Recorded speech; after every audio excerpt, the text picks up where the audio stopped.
Top quality और consistent performance के लिए सिर्फ सिल्वर पंप नाम याद रखना।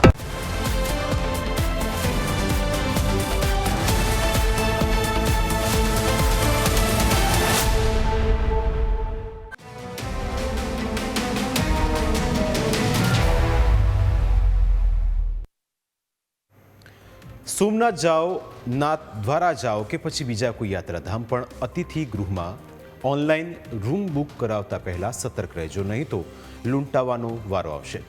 જુદા જુદા કિમિયા અપનાવીને લોકો સાથે છેતરપિંડી કરનારા તત્વો હવે પ્રવાસીઓને પોતાના નિશાન બનાવી રહ્યા છે. તમને એવું લાગે કે તમે બુકિંગ કરાવી દીધું છે એટલે હોટલ કે અતિથિ ગૃહમાં જઈને તમને રૂમ મળી જશે, પરંતુ જ્યારે તમે ત્યાં જાઓ અને તમને રૂમ આપવાની જ ના પાડી દેવામાં આવે તો કેવું થાય? પહેલાં તમને એવું લાગે કે રૂમ આપવાની ના પાડનાર ખોટું બોલે છે, તે તમને છેતરી રહ્યું છે, પરંતુ હકીકત કંઈક જુદી જ હોય છે.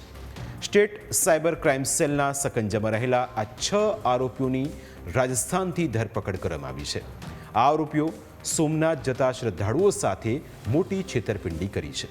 ઝડપાયેલા આરોપીઓમાં સચિન હરસાના, અભિષેક ઉપાધ્યાય, રાજકુમાર મહારાણા પ્રતાપ, શેરસિંહ, માધવ ગુર્જર અને વિષ્ણુ રામ અવતાર સામેલ છે.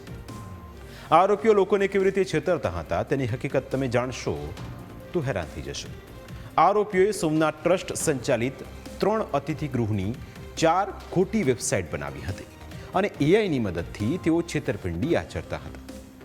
સોમનાથ ટ્રસ્ટ સંચાલિત 3 અતિથિ ગૃહ દર્શનાર્થીઓ માટે કાર્યરત છે, જેમાં સાગર દર્શન અતિથિ ગૃહ, મહેશ્વરી અતિથિ ગૃહ અને લીલાવતી અતિથિ ભવનનો સમાવેશ થાય છે.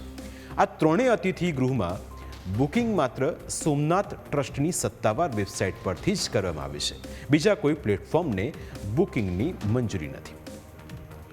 અગોડા સહિત અન્ય કોઈ હોટેલ બુકિંગ પ્લેટફોર્મને બુકિંગ માટે મંજૂરી આપવામાં પણ નથી આવી, પરંતુ મોટાભાગના પ્રવાસીઓ આ માહિતીથી વાકેફ ન હોવાના કારણે છેતરપિંડીનો શિકાર બની રહ્યા છે. આખરે આરોપીઓની શું મોડસ ઓપરેન્ડી હતી તેની વિગતે પણ વાત કરી. હકીકતમાં કેટલાક યાત્રાળુઓએ દાવો કર્યો કે તેઓ બુકિંગ કરાવીને જ આવ્યા છે, પરંતુ ટ્રસ્ટના રેકોર્ડમાં તેમના નામે કોઈ જ બુકિંગ ન હતું, જેથી ગ્રાહકો સાથે છેતરપિંડી થઈ હોવાની શક્યતા પ્રબળ બની હતી.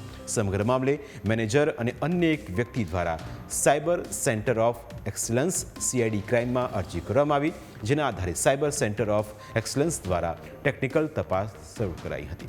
તપાસ શરૂ કરવામાં આવતા જ ગૂગલ સર્ચ એન્જિન પર ભળતા નામવાળી 4 વેબસાઇટ મળી આવી હતી.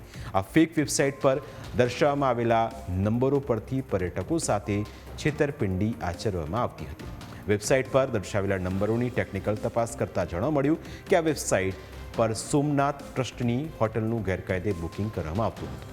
આરોપીઓ એટલા શાતિર હતા કે વેબસાઇટમાં હોટલના મૂળ ફોટોગ્રાફ્સનો ઉપયોગ કરાયો હતો, જેથી લોકોને લાગતું હતું કે તેઓ જે પ્લેટફોર્મ પરથી બુકિંગ કરી રહ્યા છે તે અસલી છે. આરોપીઓએ એઆઈની મદદથી એડિટિંગ કરીને ખોટા મોબાઈલ નંબર દર્શાવ્યા. એટલું જ નહીં, ગૂગલ સર્ચ એન્જિન પર ખોટી વેબસાઇટ બનાવીને તેમાં પેમેન્ટના પણ ઓપ્શન આપેલા હતા. સાયબર સિન્ડિકેટના આરોપીઓ છેતરપિંડીથી રૂપિયા મેળવવા અલગ અલગ QR કોડ વેબસાઇટમાં મૂકેલા હતા. આ નંબરોનું ટેકનિકલ સર્વેલન્સ કરતા કૌભાંડનો છેડો સોમનાથથી 1100 કિલોમીટર દૂર રાજસ્થાનના જયપુરમાં જોવા મળ્યો. જયપુરથી આખું આ કૌભાંડ ચાલતું હોવાનું સામે આવ્યું, જેના આધારે એક ટીમ રાજસ્થાન પહોંચી હતી. રાજસ્થાનથી કુલ 6 આરોપીઓની અટકાયત કરવામાં આવી, જેમની કડક પૂછપરછ કરતા જ આરોપીઓએ વટાણા વેરી દીધા. તમામ આરોપીઓ કોલેજના વિદ્યાર્થીઓ છે. તેઓ રૂમ રાખીને એક સાથે રહેતા હતા. ચોંકાવનારી વાત તો એ છે કે તેઓ આ કૌભાંડ છેલ્લા 5 મહિનાથી આચરતા હતા. આ તમામ બાબતોનું ટેકનિકલ એનાલિસિસ કરતા ધ્યાન પર આવેલ કે આ સમગ્ર ક્રાઇમ જયપુર રાજસ્થાન ખાતેથી થઈ રહ્યો છે અને આ ગુનાના કામે ત્યાં જઈ અને સાયબર સેન્ટર ઓફ એક્સલન્સની ટીમે ઓપરેશન કરતા સચિન હરસાના જે મુખ્ય આરોપી છે, અભિષેક ઉપાધ્યાય, રાજકુમાર મહારાણા પ્રતાપ, શેરસિંહ હેતરામસિંહ, માધવ ગુર્જર અને વિષ્ણુ રામ અવતાર, આમ 6 આરોપીઓની ધરપકડ કરવામાં સફળતા મળેલી છે. આરોપીઓની પૂછપરછ અને ટેકનિકલ બાબતોની તપાસ કરતા એ વાત પણ સામે આવી છે કે આરોપીઓ દ્વારા માત્ર સોમનાથમાં જ નહીં પણ અન્ય ધાર્મિક સ્થળોએ પણ આવી જ રીતે છેતરપિંડી આચરેલી છે. આ ધાર્મિક સ્થળોમાં વૃંદાવન ખાતેના ઇસ્કોન, કાશી વિશ્વનાથ અને નાથદ્વારામાં પટેલ ભવનનો સમાવેશ થાય છે.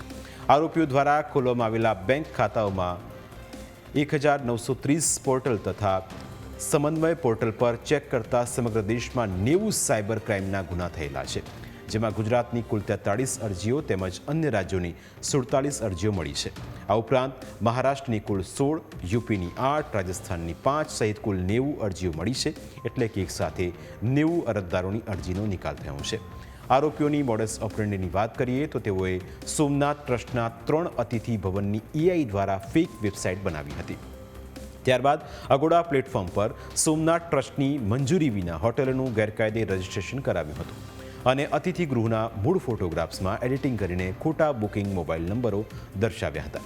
આરોપીઓ વેબસાઇટ પર મૂકેલા QR કોડથી રૂપિયા મેળવતા અને તેના બદલામાં એઆઈ દ્વારા જનરેટેડ કરવામાં આવેલી બુકિંગ રિસિપ્ટ ભોગ બનનારને મોકલી આપતા હતા. પ્રાથમિક અંદાજ મુજબ આરોપીઓએ 20 લાખ રૂપિયા જેટલી છેતરપિંડી કરી છે, પરંતુ જો વધારે અરજીઓ હશે તો આંકડો વધી શકે છે. જે યાત્રાળુઓ ઓનલાઈન બુકિંગ કર્યા બાદ સોમનાથ જતા હતા તો ત્યાં એમનું બુકિંગ થયેલું રહેતું નહીં, જેના કારણે એ લોકોને ત્યાં રૂમ મળતી નહીં અને અન્ય જગ્યાએ હેરાન થવું પડતું અથવા મોંઘા ભાવે રૂમ રાખવી પડતી. આ બાબતમાં ટેકનિકલ એનાલિસિસ કરતાં ધ્યાન પર આવેલું કે અગોડા નામનું પ્લેટફોર્મ છે જે ટૂર્સ અને ટ્રાવેલ્સ માટે બુકિંગની ફેસિલિટી પ્રોવાઈડ કરે છે. એ પ્લેટફોર્મ ઉપર આ જે પેજીસ રહ્યા, આ પેજીસ ઉપર પોતાનો નંબર નાખી દઈ અને નાગરિકોને છેતરવામાં આવતા હતા. આ ઉપરાંત આ ત્રણેય અતિથિ ગૃહની આશરે 4 જેટલી ફેક વેબસાઇટ ઊભી કરવામાં આવેલી હતી અને જેના માધ્યમથી બુકિંગ લઈ, એડવાન્સ પૈસા લઈ અને પછી એમનો ફોન બ્લોક કરી દેવામાં આવતો હતો, જેથી આ નાગરિકો સાથે અથવા યાત્રાળુઓ સાથે છેતરપિંડી થતી હતી. પ્રવાસીઓ આવી છેતરપિંડીનો ભોગ ન બને તે માટે કેટલીક બાબતોનું પણ ખાસ ધ્યાન રાખવું જોઈએ. સોમનાથ ખાતે રહેવાની વ્યવસ્થા માટે માત્ર સત્તાવાર વેબસાઇટ somnath.org ઉપરથી જ બુકિંગ કરાવવું. ગૂગલ સર્ચમાં દર્શાવતી અજાણી વેબસાઇટ પર વિશ્વાસ ન કરવો. મોબાઈલ નંબર અને વોટ્સએપ મારફતે બુકિંગ કે પેમેન્ટ ન કરવું. હોટલના ફોટો, નામ, રિવ્યૂ યોગ્ય રીતે ચેક કરીને જ ચૂકવણી કરવી. શંકાસ્પદ વેબસાઇટ જણાય તો તાત્કાલિક પોલીસને જાણ કરવી. જો સાયબર છેતરપિંડીનો ભોગ બનો તો તાત્કાલિક 1930 નંબર પર જાણ કરી.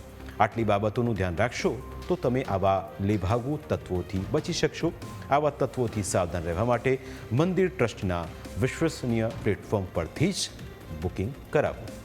પ્રાઇમ 9માં આજે બસ આટલું જ. ફરી મળીશું આપને સ્પર્શતા મુદ્દા સાથે. ત્યાં સુધી રજા આપશો. નમસ્કાર.